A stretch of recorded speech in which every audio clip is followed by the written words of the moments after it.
Vous allez voir dans ce film des regards intenses, des sourires et entendre des rires. Vous allez entendre et voir des gens du centre du Québec et de la Mauricie, des femmes et des hommes qui sont impliqués dans une action très ancienne, une action à la source même du vivre ensemble de la société. Ce documentaire est fortement inspiré du travail de deux chercheurs, Mme Nathalie Boudreau et M. Jean Proulx. Ils ont étudié l'impact des 246 organismes communautaires œuvrant dans le domaine de la santé et des services sociaux au centre du Québec et en Mauricie. Ce film vous donne un aperçu de ce que nous pouvons faire de mieux dans ce que nous appelons le mouvement communautaire. La table régionale des organismes communautaires du centre du Québec et de la Mauricie est fière de vous présenter des femmes et des hommes qui ont accepté de parler devant une caméra indiscrète de leur motivation ou de leurs besoins. D'autres ont accepté qu'on les voit en train de donner, de demander ou encore de recevoir. Par ce documentaire, nous aspirons à mieux faire connaître l'action des organismes communautaires et aussi à initier un intérêt pour soutenir ou encore pour s'impliquer dans cette action. Bon visionnement du documentaire pour un monde meilleur. Juste pour voir le monde.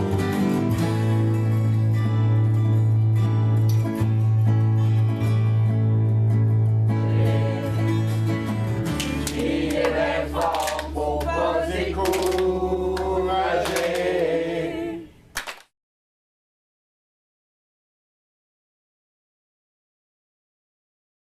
Toutes les données chiffrées viennent en bonne partie des formulaires que les organismes communautaires remplissent quand ils font leur demande de financement à l'Agence de santé et des services sociaux. On a aussi fabriqué nous autres-mêmes un questionnaire qui a porté en bonne partie sur les relations que les organismes entretiennent avec les établissements, les organismes, avec d'autres partenaires avec qui ils travaillent. On a eu 10 groupes de discussion avec des personnes qui travaillent dans les organismes communautaires. Et on a eu aussi 10 groupes de discussion avec des personnes qui fréquentent un organisme communautaire. C'est vraiment une démarche qui a été faite sur la base du hasard. Il ne faut pas qu'il y ait de billets dans la recherche.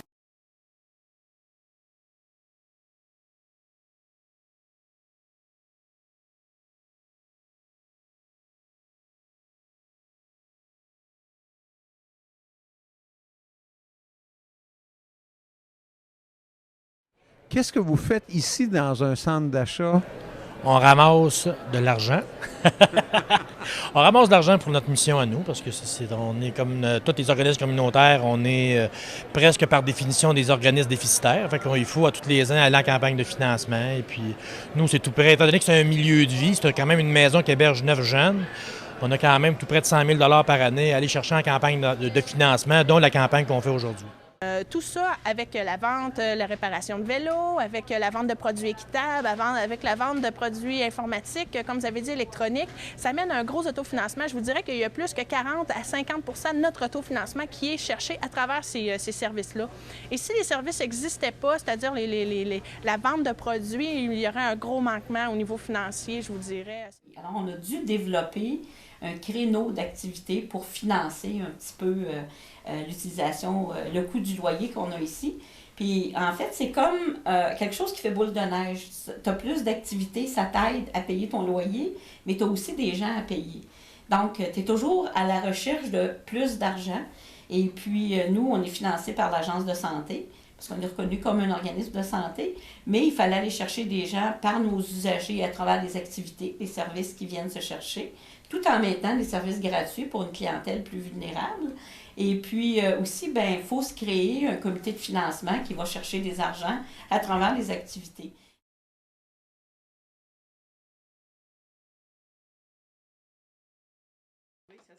Une donnée intéressante qu'on a aussi, qui m'a étonné, c'est que ces 15 000 personnes bénévoles-là, le travail qu'ils font représente 31 % de toutes les heures qui sont travaillées dans un organisme communautaire. C'est beaucoup, c'est le tiers, pratiquement le tiers des heures travaillées dans un organisme communautaire sont faites par des personnes non salariées. Et ça, pour moi, c'est une donnée importante, justement pour garder cette distance-là par rapport au réseau public de la santé. Une autre chose qui distingue les organismes communautaires, c'est des lieux d'implication pour beaucoup de personnes. Et c'est là qu'on rentre dans une autre logique. On n'est plus dans une logique, la logique du réseau public, on est dans une logique où il y a un don, il y a un aspect de don, un aspect d'engagement dans les organismes communautaires. On retourne nulle part ailleurs dans la société. Les 900 000 heures de bénévolat en action communautaire en Mauricie, au centre du Québec, ça représente en dollars près de 15 millions de dollars en Mauricie, au centre du Québec. Ce qui fait que, une chose qui est intéressante aussi, c'est qu'on dit tout le temps, les organismes communautaires, ouais, mais ils demandent toujours du financement public et du financement public. Alors, première chose, si on n'inclut pas la valeur économique du bénévolat, les ressources financières qui proviennent du milieu dans les organismes communautaires, ça représente déjà 27 % de leur financement. Et si on ajoute la valeur économique du bénévolat, on vient à peu près rejoindre le financement octroyé par l'Agence de santé et des services sociaux. On est autour de 28 millions de dollars. On parle des données de 2006-2007. Alors, ça vient pratiquement rejoindre à peu près égal 43 %, 45 %, je pense, du financement des groupes. Alors, c'est assez intéressant aussi comme donnée de voir que c'est pas vrai que les organismes communautaires sont complètement dépendants du financement public pour vivre. Hein. Globalement, il y a des secteurs d'intervention peut-être où le financement public est plus élevé que d'autres, mais globalement, hein, si on ajoute la valeur économique du bénévolat, en Mauricie, centre du Québec, c'est à peu près 50-50, le pourcentage qui vient du public et le pourcentage qui vient du milieu. Alors ça, c'est une donnée intéressante. Vous allez être venu regarder le dîner? Bon, mais c'est correct. Ça va bien aller. Plus qu'on monte, plus qu'il y a d'agréments. Qui ont besoin de bénévoles. J'ai dit, je vais aller voir, puis je vais essayer. Puis j'ai aimé ça tout de suite la première fois. J'aime bien cuisiner. On a toujours une bonne compagne. Nous sommes toujours deux à la cuisine. On est toujours ensemble. On est toujours ensemble. De ma vie. Si quelqu'un m'aurait dit dans ma jeunesse, tu vas faire du bénévolat, j'aurais dit, ben là, j'ai pas le temps de ça. Mais non, réellement, je regrette de ne pas en avoir fait plus jeune, plus tôt. Parce que franchement, là, c'est formidable. Ça va très bien, là. Faire ça, c'est... moi, je dirais, là, si vous avez, quand même, ça serait rien qu'une demi-heure par semaine de temps à donner, là, le donner pour rendre service. Si vous sauriez comment on est bien, puis comment on est heureux de le faire, puis que c'est enrichissant aussi. Quelqu'un du Fonds communautaire m'a contacté pour dire on aurait besoin de quelqu'un sur le conseil d'administration.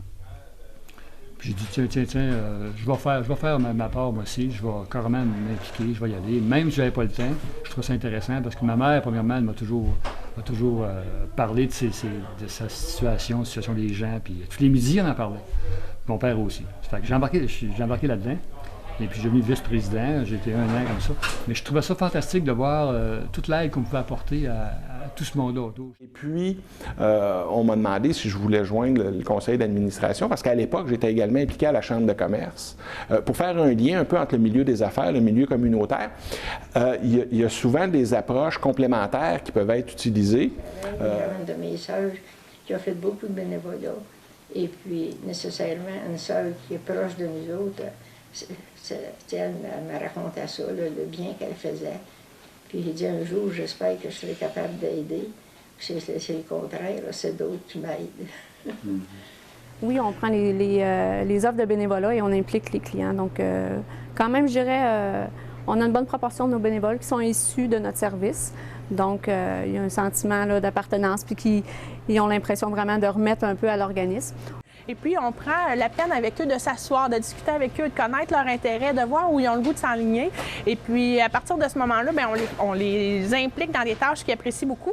Ah oui, écoute, le moindre moment de libre, je pense qu'il faut absolument... Moi, j'aimerais que tout le monde touche un peu à ce milieu-là un jour ou l'autre.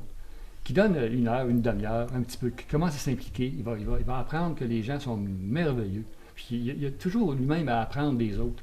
Je pense qu'il faut absolument s'impliquer. J'ai toujours pensé. Mais il y en a beaucoup qui s'impliquent. Puis doucement.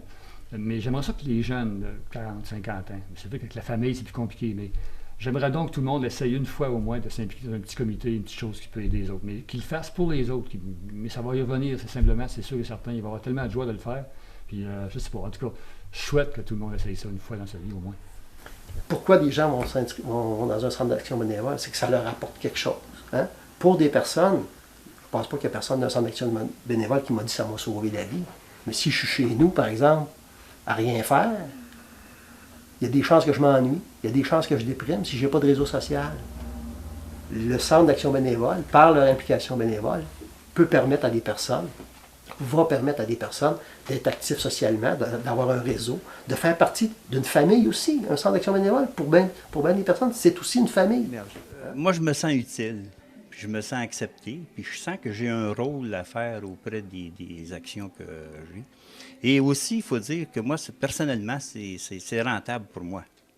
Parce que j'aime ce que je fais, et puis c'est pas lourd pour moi, c'est pas une corvée. Puis c'est dans mes cordes, en fait, que je travaille, je veux dire, dans mes possibilités, dans mes forces, autrement dit.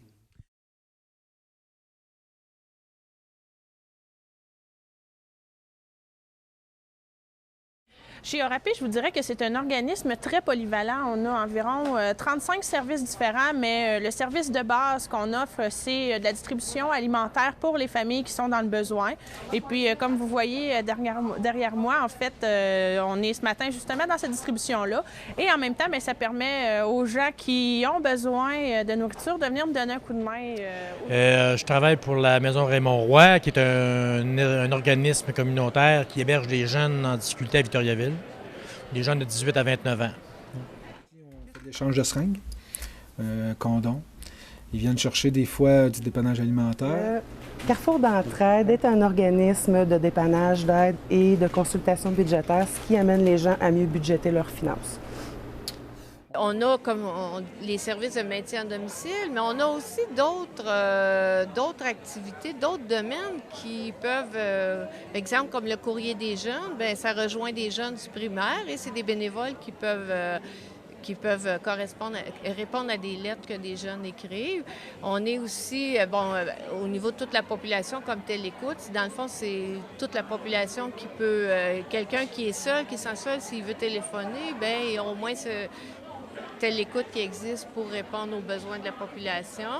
On a aussi un groupe d'entraide, Amis Deuil. Fait que les gens qui ont vécu un deuil, bien, ils ont une occasion de se réunir. On a aussi, tous les services d'accompagnement, accompagnement transport, papa de volante, accompagnement. On a créé aussi accompagnement à la marche, ça fait quelque temps. Moi, c'est une dame de compagnie que j'aime beaucoup pour accepter de rester seule dans une grande maison même. Ça fait bien, j'aime bien ça. Et puis les madames, ils sont bien se mettre pour moi. On a des activités, nous autres, tous les mercredis, on a un dîner répit. Donc, nous, on fait à manger, les parents, ils viennent en famille, on a un coût, ça coûte 7 $ pour la famille, pour le dîner. On a un service, un dîner complet. Puis après ça, on a une activité qui est prévue pour les parents. Comme aujourd'hui, on a une activité cabane à sucre, on a la carriole et puis le cheval. On a des hygiénistes dentaires qui viennent du cégep expliquer aux mamans la dentition, les soins, les choses comme ça. On a un service qui s'appelle la ligne Info Allaitement, où on a des bénévoles qui sont des marraines d'allaitement, qui vont supporter des mamans qui allaitent. Je trouve qu'il aide beaucoup de gens. On a un volet là, où on prête de l'argent. On prête des sous à des gens qui ont un petit peu mal pris. Puis je trouve que les gens, même en perte d'emploi ou s'ils ont moins d'argent, sont très touchés par ça. Moi, de savoir que notre fonds communautaire aide des gens qui sont vraiment mal pris, là, tu peux les dépanner. Aussi, on fait des tas d'activités avec certaines trousses, des ateliers sur l'argent, on parle des jeunes à l'école. Même que là, présentement, on fait des sacs, des paniers d'épicerie pour les gens qui n'ont peut-être pas les moyens, à faible revenu. Moi, d'aider les gens qui ont plus de misère que moi, là, je trouve qu'on doit le faire, ça. Mais le fonds communautaire est impliqué dans beaucoup de choses. Beaucoup de choses.